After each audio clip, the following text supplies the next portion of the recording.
বৃষ্টির বাধায় বন্ধ থাকার পর সিলেটে আবারও শুরু হয়েছে এনসিএল টি-20 টুর্নামেন্ট। দিনের প্রথম ম্যাচে খুলনার দেয়া ১৭২ রানের টার্গেটে ব্যাট করছে রাজশাহী।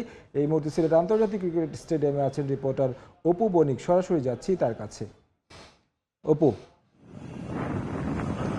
দেখুন, আশ্বিনের এই তপ্ত দুপুরে কিন্তু এখন রাজশাহী এবং খুলনার এনসিএল এর যে টি-20 ম্যাচটি রয়েছে সেই ম্যাচটি কিন্তু আজকে সকাল থেকে শুরু হয়েছে এবং রাজশাহী টসে জিতেই কিন্তু খুলনাকে ব্যাট করতে পাঠায়। আমরা লক্ষ্য করেছিলাম প্লেয়াররা খুব উচ্ছ্বসিত ছিল এই ম্যাচকে ঘিরে এবং প্রথম দিকে খুলনা যেভাবে পরাস্ত হয়েছে রাজশাহীর বোলারদের কাছে সেটা কিন্তু দেখার মতো ছিল এবং পরবর্তীতে সৌম্য সরকার দারুণ একটি ইনিংস খেলেছেন এবং ইনিংসের এই খেলার মধ্য দিয়ে কিন্তু ১৭১ রানের টার্গেট খুলনা ছুড়ে দিয়েছে রাজশাহী দলের দিকে এবং এই মুহূর্তে কিন্তু দ্বিতীয় ইনিংসের খেলা চলছে এবং এই খেলাতে আসলে এক উইকেটের পতন আমরা লক্ষ্য করেছি এবং এই মুহূর্তে যে অবস্থা লক্ষ্য করা যাচ্ছে আর মাত্র কয়েকটি রান এবং এই কয়েকটি রানের মধ্য দিয়ে কিন্তু আসলে তারা তাদের জয় নিশ্চিত করবে এবং এর আগে আমরা সকালে লক্ষ্য করেছি আউটার যে স্টেডিয়ামটি ছিল সেই স্টেডিয়ামে কিন্তু সিলেট দল যে রয়েছে তারা কিন্তু অনুশীলন তার পর্ব সেরে নিয়েছে এবং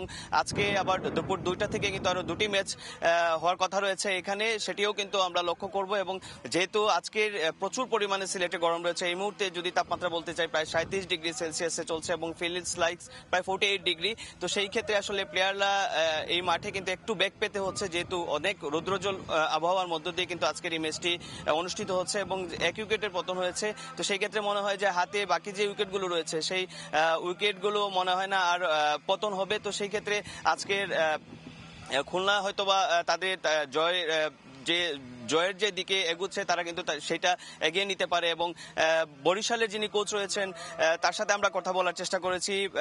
তিনি যেমনটি আমাদেরকে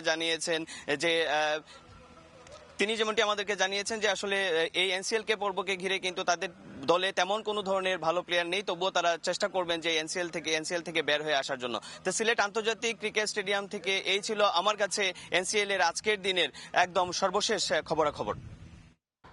অপু বণিক যুক্ত হয়েছিলেন সিলেট থেকে। তিনি জানাচ্ছিলেন এনসিএল টি-20 আবারও শুরু হয়েছে তার সবশেষ খবর।